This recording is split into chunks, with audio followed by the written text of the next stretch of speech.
नमस्कार दोस्तों, डेट है आज की 2 सितंबर 2022 और स्वागत है आपका एडिटोरियल डिस्कशन में। 4 इश्यूज आज हम डिस्कस करने जा रहे हैं, दो द हिंदू के, दो टाइम्स ऑफ इंडिया के।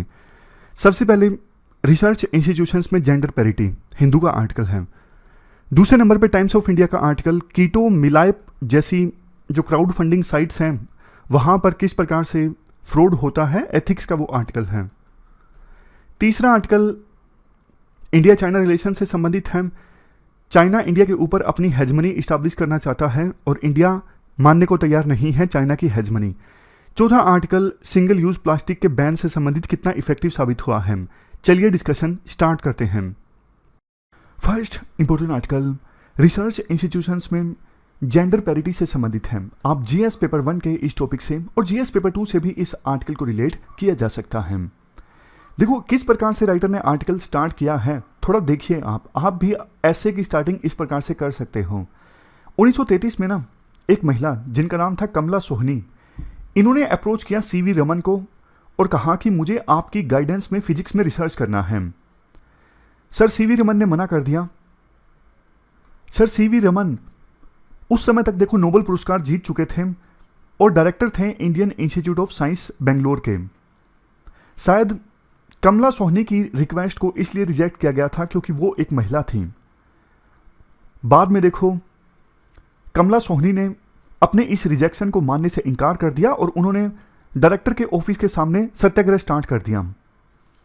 समय देखिए आप, 1933 का है और 1930 में गांधी की सिविल डिसोबीडियंस मूवमेंट स्टार्ट हुई थी।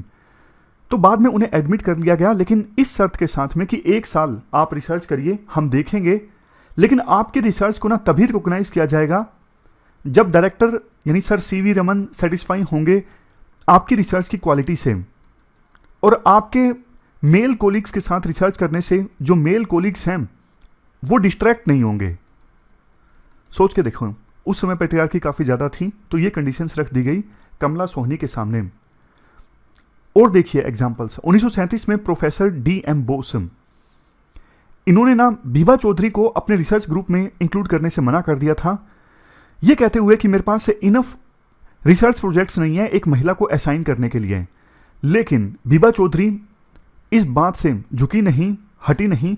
उन्होंने DM बोस के रिसर्च ग्रुप को ज्वाइन किया और बाद में उन्होंने कॉस्मिक रेस पर काफ़ी अच्छा वर्क किया। उन्होंने बहुत इंपॉर्टेंट रोल प्ले किया मिसोन्स, जो सब एटॉमिक पार्टिकल्स है ना, उनका मास डिटरमाइन करने में। तो ये दूसरा इंसिडेंट है। एक और इंसिडेंट का जिक्र किया जाता है हाल फिलहाल में। 2018 में प्रोफेसर एलेजेंड्रो स्ट्रूमिया, पीसा यूनिवर्सिटी के प्रोफेसर थे, CERN यानी European organisation for nuclear research, Switzerland में काम कर रहे थे इस प्रोजेक्ट में। इन्होंने एक स्टेटमेंट दी कि फिजिक्स को इन्वेंट किया गया था और बिल्ड किया गया था मैन के द्वारा। ये कोई इन्विटेशन नहीं है फिजिक्स में काम करना। मेल साइंटिस्ट को डिस्क्रिमिनेट किया जा रहा है उनकी आइडियोलॉजी के कारण, ना कि मेरिट के कारण। तो बाद में देखो CERN, ये इस ऑर्गेनाइजेशन ने प्रोफेसर के कमेंट्स को काफ़ी ज़्यादा गलत माना, ऑफेंसिव माना और उन्हें सस्पेंड कर दिया जब तक कि उनके स्टेटमेंट्स पर इन्वेस्टिगेशन नहीं कंडक्ट हो जाती।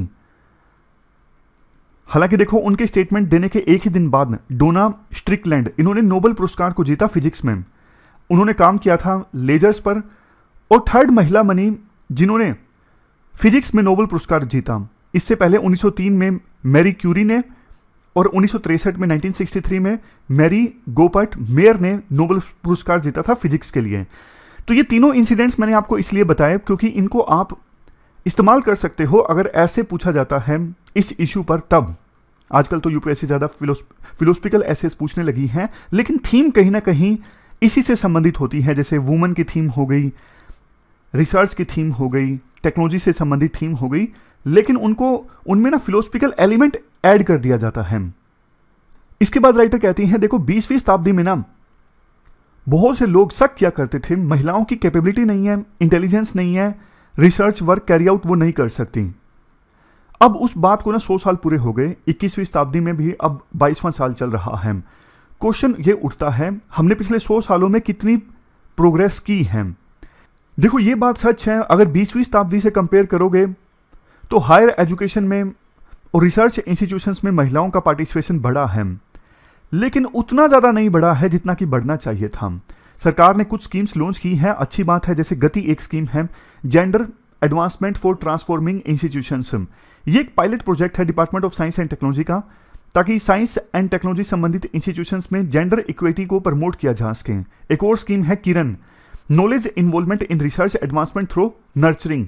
इसमें क्या होता है, जो वुमेन साइंटिस्ट है ना, उनको एंकरेज किया जाता है कि आप अपने साइंस एंड टेक्नोलॉजी में अपने करियर को ड्रॉप मत कीजिए। कई बार वुमेन साइंटिस्ट फैमिली रीजंस के कारण अपने करियर को ड्रॉप कर देते हैं, लेकिन उनको एंकरेज किया जाता है कि आप फिर से शुरुआत कीजिए इवन बच्चे के जन्म के बाद, और करियर को ड्रॉप मत कीजिए। ये है किरण स्कीम। दो स्कीम कौन सी, एक किरण एक गति। बहुत सारे रिसर्च इंस्टीट्यूशंस ऐसे हैं जो क्रैच वगैरह इस्टेब्लिश कर रहे हैं, जहां पे बच्चे की देखभाल हो सके, मतलब जो वुमेन साइंटिस्ट हैं वो काम भी कर सके और उस क्रैच पर जो बच्चे हैं छोटे उनकी देखभाल भी हो सके, ताकि महिलाओं का जो करियर है रिसर्च इंस्टीट्यूशन में एज ए साइंटिस्ट वो चलता रहे ज्यों की त्यों। ये अच्छी चीज है, बट देखो ये सफिशिएंट नहीं है। आज भी आप स्टेम इंस्टीट्यूशंस देखोगे ना, स्टेम मतलब साइंस टेक्नोलॉजी इंजीनियरिंग मैथमेटिक्स, तो स्टेम से संबंधित आप इंस्टीट्यूशंस देखोगे ना, आपको वहां पे महिलाओं की संख्या रिलेटिवली काफी कम मिलेगी। यूनेस्को का डेटा है, इंडिया में रिसर्चर्स में, टोटल रिसर्चर्स में महिला रिसर्चर्स की संख्या कितनी है, सिर्फ 14% स्टेम एरियाज में। स्टेम मतलब साइंस टेक्नोलॉजी इंजीनियरिंग और मैथमेटिक्स। लेकिन देखो ऐसा नहीं है कि सिर्फ इंडिया में रिसर्च इंस्टीट्यूशंस में महिलाओं की संख्या कम है। जापान का एग्जांपल लीजिए, सिर्फ 16% फीमेल रिसर्चर्स। कल परसों मैंने आपको जापान से संबंधित एक चीज बताई थी ना, ग्लोबल जेंडर गैप इंडेक्स में जापान का स्थान इतना कम क्यों है, वहां पे तो डेवलपमेंट इतनी ज्यादा है, कल्चरल इश्यूज के कारण। नीदरलैंड में फीमेल रिसर्चर्स की संख्या कितनी, 26%, यूएस में कितनी, 27%, यूके में कितनी, 39%। कुछ ऐसे देश जहां पे फीमेल रिसर्चर्स की संख्या अच्छी है, साउथ अफ्रीका एंड इजिप्ट, यहां पे फीमेल रिसर्चर्स की संख्या कितनी, 45%। क्यूबा में कितनी, बहुत ही अच्छी, 49%। इसके अलावा अर्जेंटीना में कितनी, 53%। न्यूजीलैंड में कितनी, 52%। और हाईएस्ट है ट्यूनीशिया में 55%। इंडिया में देखो ग्रेजुएट पॉपुलेशन महिलाओं की अच्छी है, यानी टोटल जितने लोग ग्रेजुएट होते हैं ना, उसमें से 43% तो महिलाएं हैं। लेकिन अब ग्रेजुएट होने के बाद बहुत कम महिलाएं फिर एकेडमिक इंस्टीट्यूशंस या फिर यूनिवर्सिटीज को ज्वाइन करती हैं एज ए प्रोफेसर या फिर एज ए रिसर्चर। आपको यूनिवर्सिटीज में और रिसर्च इंस्टीट्यूट्स में रिलेटिवली कम महिलाएं एज ए फैकल्टी देखने को मिलेंगी, और जैसे जैसे आप पोस्ट में ऊपर जाते हो महिलाओं की संख्या और भी कम होती जाती है। जैसे देखो यूनिवर्सिटीज और रिसर्च इंस्टीट्यूशंस में जो डिसीजन मेकिंग बॉडीज हैं उनमें आपको कम महिलाएं मिलेंगी। अब इसके बाद देखो साइंस एकेडमीज में महिलाओं की पार्टिसिपेशन से संबंधित डेटा है, इसको आप छोड़ सकते हो, ये इंपॉर्टेंट नहीं है इतना। देखो डेटा से फायदा होता है, 1 मार्क या फिर आधा मार्क भी बढ़ जाए तो फायदे की बात है, वैल्यू एडिशन हो जाता है। लेकिन डेटा को यूज कीजिए सिलेक्टिव बेसिस पे, जो सही डेटा हो। जैसे ये डेटा देखिए, इसको आप यूज कर सकते हो।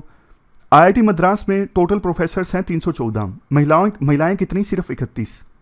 आईआईटी बॉम्बे में टोटल प्रोफेसर्स 143, महिलाएं कितनी, सिर्फ 25।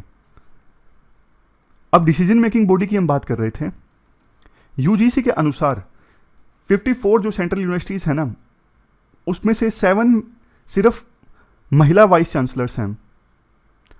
456 यानी 456 स्टेट यूनिवर्सिटीज हैं, इनमें से महिला वाइस चांसलर्स की संख्या है सिर्फ 52। डीम्ड यूनिवर्सिटीज 126, महिला वाइस चांसलर्स कितनी, सिर्फ 10। 419 private universities, female vice chancellors की संख्या कितनी, सिर्फ 23। समझ गए आप डेटा की सहायता से कि एकेडमिक्स में और रिसर्च इंस्टीट्यूशंस में अभी भी महिलाओं का पार्टिसिपेशन बहुत कम है। दूसरी तरफ देखो, वैसे कॉर्पोरेट सेक्टर में तो महिलाओं का पार्टिसिपेशन बढ़ा है। आपको आज के समय में इंडिया में कॉर्पोरेट सेक्टर में ज्यादा महिलाएं देखने को मिलेंगी सीनियर मैनेजमेंट पोजीशंस में।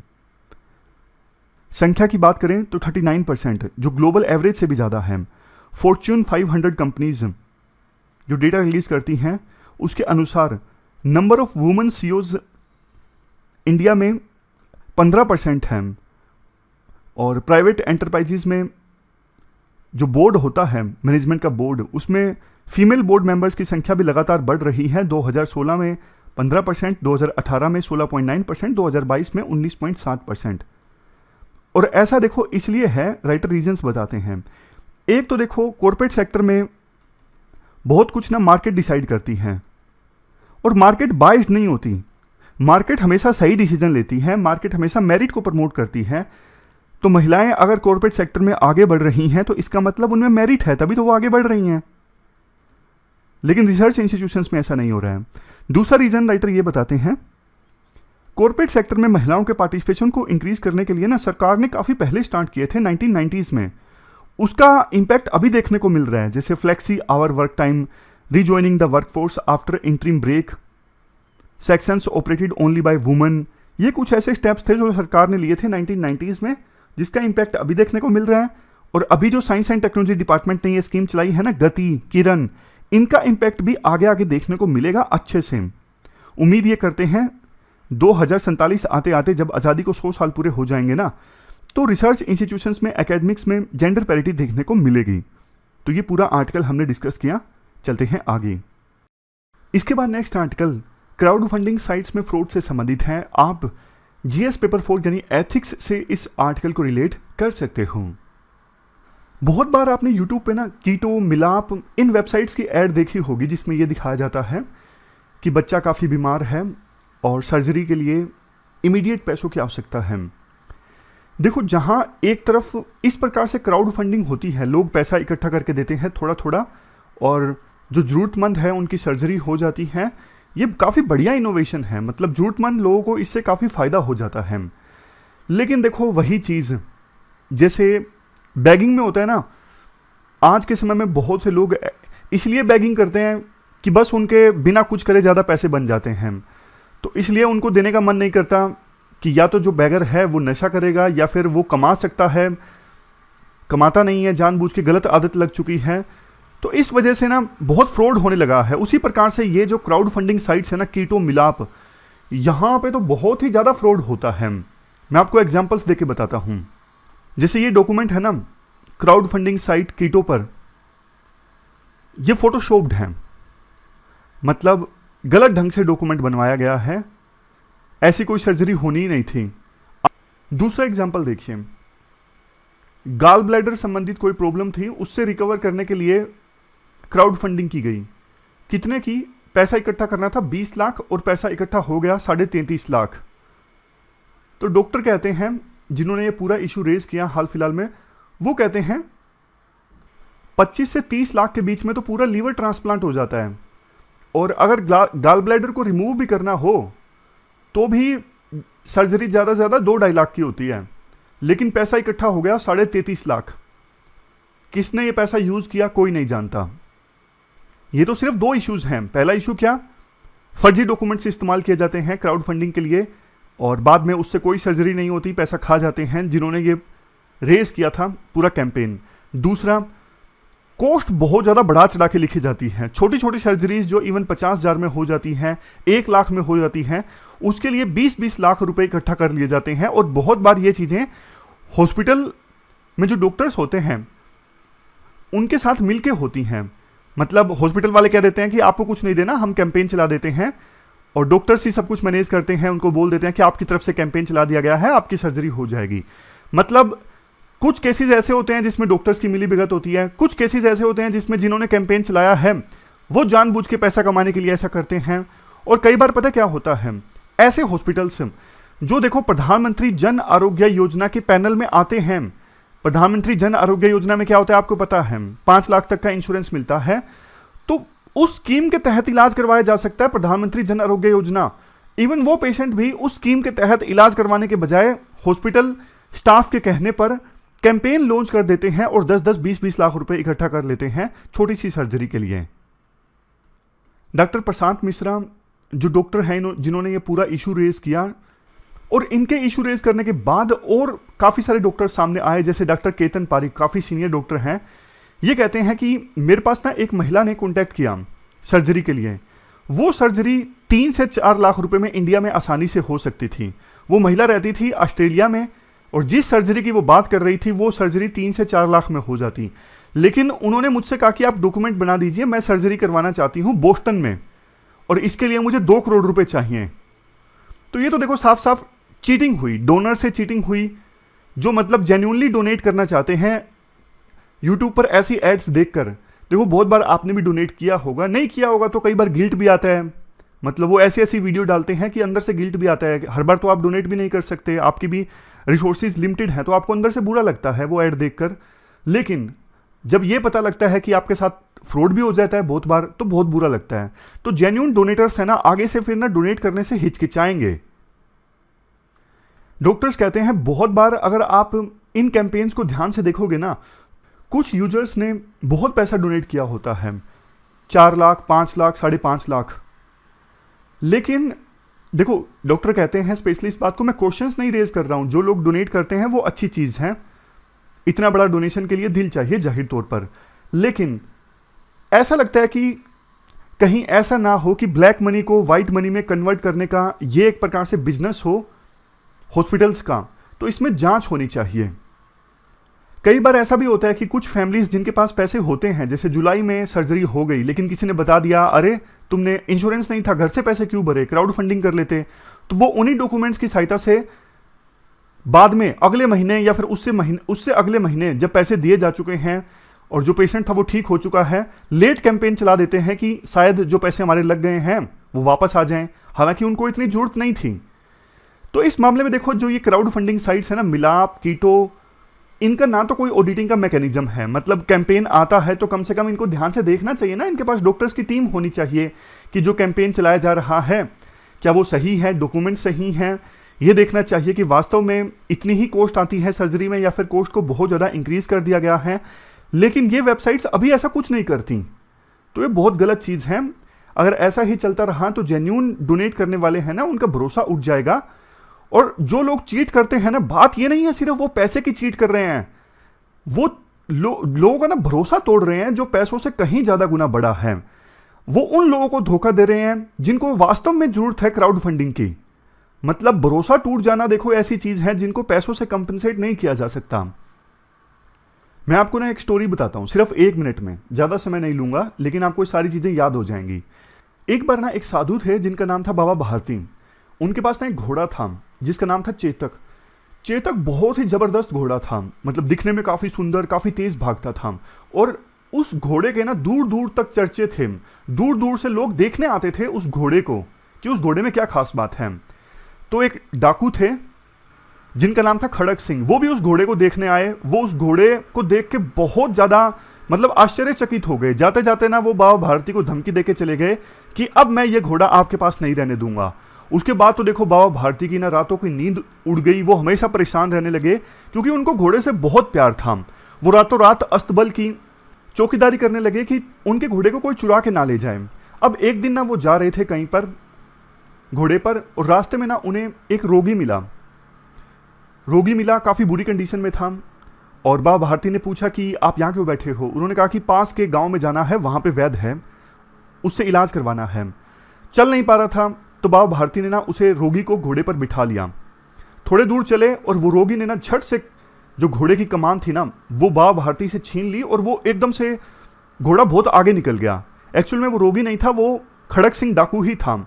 जब देखो जैसे वो 1 किलोमीटर आगे पहुंच गया घोड़े को लेकर, तो ना बाबा भारती ने आवाज मारी कि खड़क सिंह ठीक है, घोड़ा अब तुम्हारा हुआ, इस बारे में मैं बात नहीं करूंगा तुमसे, नहीं मांगूंगा वापस, लेकिन एक रिक्वेस्ट है, तुम ये चीज ना किसी और को मत बताना।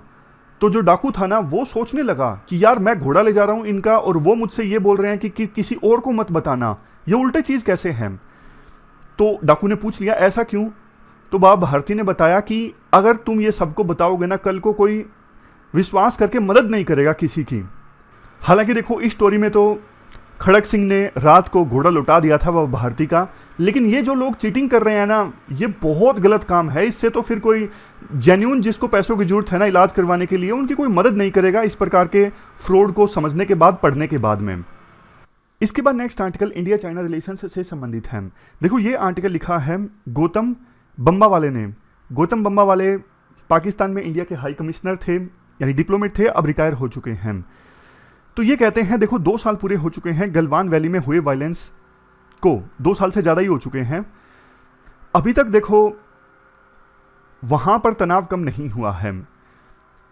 देखो इससे पहले इंडिया चाइना बॉर्डर पर ना काफ़ी पॉइंट्स पर तनाव हुआ, जैसे दपसांग में 2011 में, चुमार में 2014 में, डोकलाम में 2017 में। लेकिन गलवान वैली की घटना ना बाकी घटनाओं से अलग थी, इसलिए क्योंकि गलवान वैली की घटना ना चाइना की आर्मी ने यानी पीएलए ने सुनियोजित क्या वर्ड होता है ना, सिस्टमेटिक ढंग से गलवान वैली में अपनी डिप्लॉयमेंट्स को इंक्रीज किया चाइना ने, जो पुराने इंसिडेंट्स में नहीं देखने को मिला। यानी ये सब इंसिडेंट्स थे, लेकिन गलवान वैली में जो कुछ हुआ वो चाइना के प्लान का हिस्सा थे। इंडिया और चाइना के बीच में बॉर्डर पर शांति मेंटेन करने के लिए जो भी एग्रीमेंट्स थे ना, वो चाइना ने इग्नोर कर दिए। जैसे एग्रीमेंट में एक बात ये बोली गई थी कि कोई भी देश अपनी ट्रूप्स को बड़ी संख्या में डिप्लॉय नहीं करेगा बॉर्डर पर दूसरे देश को बताए बिना। लेकिन गलवान वैली की घटना के बाद चाइना ने बड़ी संख्या में अपनी ट्रूप्स को डिप्लॉय कर दिया बॉर्डर पर, और इंडिया को भी अब एक्शन लेना पड़ा। इंडिया ने जितनी संख्या में ट्रूप्स को चाइना ने डिप्लॉय किया था, इंडिया ने भी उतनी ही संख्या में अपने ट्रूप्स को डिप्लॉय कर दिया। यानी अभी बॉर्डर पर दोनों देशों के ट्रूप्स आमने सामने हैं, संख्या है 50 से लेकर 60,000 के बीच में। तो चाइना ने पुराने एग्रीमेंट्स को इग्नोर कर दिया। अब देखो, जिन जिन पॉइंट्स पर चाइना की ट्रूप्स आगे आई थी ना, ईस्टर्न लद्दाख में कुछ पॉइंट्स पर तो चाइना की ट्रूप्स वापस जा चुकी हैं, लेकिन कुछ पॉइंट्स पर अभी भी वो आगे हैं। तो इंडिया ने क्या किया, इंडिया ने काफी बार नेगोशिएशंस की, दोनों देशों के मिलिट्री लीडर्स आपस में मुलाकात हुए। चाइना जैसे इंडिया को यह कहना चाहता है कि अब आप स्वीकार कर लीजिए कि एशिया में चाइना हेजमन है। हेजमन मतलब वो देश होता है जो देखो दूसरे देश के ऊपर, दूसरे देशों के ऊपर या फिर दूसरे देश के ऊपर इस केस में अपना पॉलिटिकल मिलिट्री डोमिनेंस इस्टेब्लिश करता है। यानी चाइना जब इंडिया को ये मानता है ना कि हम हेजमन है एशिया में, यानी इंडिया को संकेत दे रहा है कि आप ये मान लीजिए पूरे एशिया में हमारी डोमिनेंस है। वैसे चाइना तो यूएसए को रिप्लेस करके पूरे वर्ल्ड का लीडर बनना चाहता है, बात इंडिया की नहीं है। लेकिन इंडिया ने जिस प्रकार का जवाब दिया है ना चाइना को, इक्वल संख्या में ट्रूप्स को डिप्लॉय कर दिया, तो इंडिया भी सिग्नल दे रहा है पूरे वर्ल्ड को कि हम चाइना की हेजमनी स्वीकार करने को तैयार नहीं है, हम चाइना की डोमिनेंस स्वीकार करने को तैयार नहीं है। इंडिया ने चाइना का रिप्लाई किया अपने तरीके से, जैसे देखो इक्वल संख्या में ट्रूप्स को डिप्लॉय कर दिया। दूसरा, साफ तौर पर चाइना को बोल दिया कि देखो अगर ऐसा ही चलता रहा तो नॉर्मल रिलेशंस नहीं चलेंगे इंडिया और चाइना के बीच में। चाइना की बहुत सारी एप्लीकेशंस को बैन कर दिया। अब लोग बोलते हैं इससे फर्क नहीं पड़ता। बात देखो फर्क पड़ने की नहीं है, बात सिग्नल देने की है कि आप जो कर रहे हैं वो इंडिया को बिल्कुल भी स्वीकार्य नहीं है। चाइना ये चाहता है कि बॉर्डर पर तनाव चलता रहे, लेकिन बाकी इंडिया चाइना के रिलेशंस नॉर्मल रहे। लेकिन इंडिया ने साफ तौर पे बता दिया है कि भैया ऐसा पॉसिबल नहीं है कि बॉर्डर पर तनाव रहे और हमारे रिलेशंस नॉर्मली चलते रहे। इंडिया ने और भी काफी सारे एक्शंस लिए, जैसे चाइना के लिए एफडीआई रूल्स चेंज कर दिए, 5G ट्रायल्स में चाइना की फर्म्स को एलिमिनेट कर दिया और एप्लीकेशंस को बैन, ये तो हमने जाना ही। राइटर कहते हैं देखो टू बी रियलिस्टिक, अब चाइना काफी पावरफुल है इंडिया से, और आने वाले समय में ना चाइना और इंडिया के बीच में कन्फ्लिक्ट देखने को मिल सकता है, और इंडिया को तैयार रहना चाहिए। इसके लिए इंडिया को अपनी मिलिट्री पर स्पेंड करना चाहिए, इंडिया को अपनी इकोनॉमी मजबूत बनानी चाहिए, क्योंकि जो सिचुएशन 1962 में थी ना, वैसी ही सिचुएशन फिर से पैदा हो सकती है। चाइना ध्यान भटकाने के लिए इंडिया के साथ वार स्टार्ट कर सकता है, जैसे यूएसए के साथ टेंशंस क्रिएट हो रही हैं, तो यूएसए साथ देगा नहीं देगा, ताइवान का वाटर टेस्ट करने के लिए इंडिया के साथ युद्ध स्टार्ट कर सकता है चाइना। तो बहुत सारी चीज़ें हैं, इंडिया को सजग रहना चाहिए, अपनी मिलिट्री पे स्पेंड करना चाहिए। आने वाले 20 सालों में अगर इंडिया की इकोनॉमी मजबूत होगी ना, तो इंडिया ज़्यादा खर्च कर सकता है मिलिट्री पर, और चाइना और इंडिया के बीच में जो अभी पावर एसिमेट्री काफ़ी ज़्यादा है ना, वो पावर एसिमेट्री कम होगी। मीनवाइल इंडिया को लाइक माइंडेड कंट्रीज जैसे जापान, फ्रांस, यूएस, ऑस्ट्रेलिया और दूसरे लाइक माइंडेड कंट्रीज के साथ मिलकर काम करना चाहिए चाइना के चैलेंज का काउंटर करने के लिए। तो ये पूरा आर्टिकल हमने डिस्कस किया इंडिया चाइना रिलेशंस से संबंधित। चलते हैं आगे। तो ये पूरा आर्टिकल हमने डिस्कस किया क्राउड फंडिंग से संबंधित। अब नेक्स्ट जो आर्टिकल है सिंगल यूज प्लास्टिक के बैन को इफेक्टिव बनाने से संबंधित है। आप जीएस पेपर 3 के इस टॉपिक से आर्टिकल को रिलेट कर सकते हो। सिंगल यूज प्लास्टिक 1 जुलाई से बैन हो चुका है, आपको पता है, और नोटिफिकेशन जारी की थी इसके लिए plastic waste management amendment rules 2021 के अंतर्गत 12 अगस्त 2021 को। आज़ादी का अमृत महोत्सव चल रहा है, यानी 75 साल पूरे हो गए हैं देश की आज़ादी को। तो इस मौके पे सरकार ने काफ़ी स्टेप्स लिए हैं, उसमें से एक है जो अनमैनेज्ड प्लास्टिक वेस्ट पोल्यूशन है ना, उस पर लगाम लगाना। देखो, सिंगल यूज प्लास्टिक वो प्लास्टिक होता है जो बस एक ही बार यूज हो पाता है, बाद में उसे फेंक दिया जाता है। बहुत सारे आइटम्स बैन किए गए हैं 1 जुलाई से, जैसे earbuds with plastic sticks, balloon sticks, plastic flags, candy sticks, ice cream sticks, polystyrene, thermocol for decoration, plates, cups, glasses, cutlery जैसे फोक्स, स्पून्स, नाइफ्स, स्ट्राज, ये सब चीज़ें बैन हो गई हैं। और देखो, प्लास्टिक की थैलियाँ अब जिनकी थिकनेस 75 माइक्रोन्स से कम है ना, वो बैन है। धीरे धीरे अब सरकार कहती है कि 31 दिसंबर 2022 के बाद में वो प्लास्टिक की थैलियाँ जिनकी थिकनेस 120 माइक्रोन से कम है उनको बैन कर दिया जाएगा। यानी फेस वाइज जो कैरी बैग्स है ना, उनको एलिमिनेट किया जा रहा है यूज से। वैसे इंडिया पहला ऐसा देश नहीं है जिसने प्लास्टिक्स को बैन किया हो। बांग्लादेश पहला ऐसा देश बना था जिसने पतली पतली प्लास्टिक के बैग्स के ऊपर बैन लगा दिया था 2002 में। न्यूजीलैंड ने प्लास्टिक के बैग्स पर बैन लगा दिया जुलाई 2019 में। चाइना ने 2020 में। जुलाई 2019 तक 68 कंट्रीज ऐसे हैं जिन्होंने प्लास्टिक बैग्स पर बैन लगा दिया, अलग अलग डिग्रीज का। सरकार इस बैन को इफेक्टिव बनाने के लिए काफ़ी स्टेप्स भी ले रही है, जैसे सेंट्रल पोल्यूशन कंट्रोल बोर्ड, इन्होंने ग्रीवेंस रेडरेसल एप्लीकेशन लॉन्च की है। शिकायत करने के लिए कोई भी सिटीजन शिकायत कर सकता है कि यहाँ पे ये कैरी बैग्स या फिर दूसरे बैंड आइटम्स बिक रहे हैं। सरकार ने अवेयरनेस फैलाने के लिए कैंपेन भी लॉन्च किया है।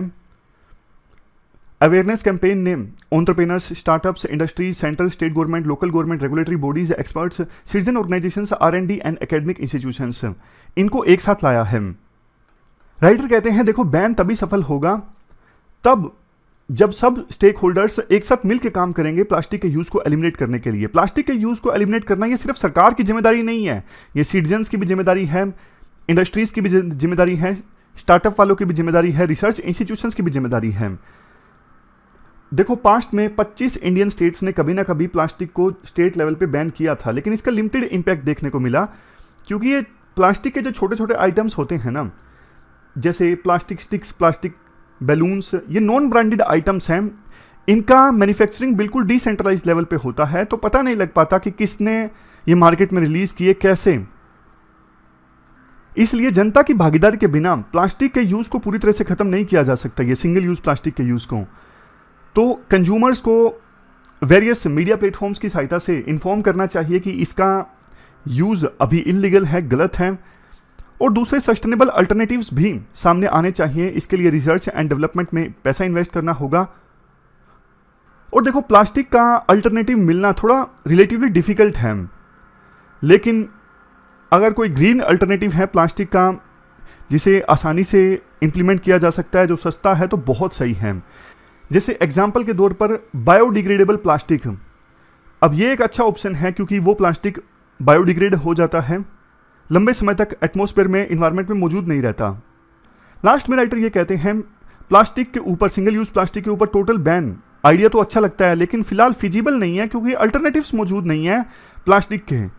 तो इस वजह से सरकार को ना सिचुएशन के हिसाब से पॉलिसीज बनानी होगी, और इस बैन को इफेक्टिव बनाना है तो बहुत सारी चीज़ें साइड बाय साइड चलनी चाहिए। अल्टरनेटिव्स मार्केट में होने चाहिए और प्रॉपर स्टाफ होना चाहिए बैन को इफेक्टिव बनाने के लिए, मार्केट पर नजर रखने के लिए कि कहीं प्लास्टिक यूज तो नहीं हो रहा है, तब जाके बैन इफेक्टिव साबित होगा, अदरवाइज नहीं होगा। तो ये पूरा आर्टिकल हमने डिस्कस किया। आज हमने 4 इश्यूज को डिटेल से डिस्कस किया। फिलहाल इस डिस्कशन में इतना ही है। Thank you very much for discussion.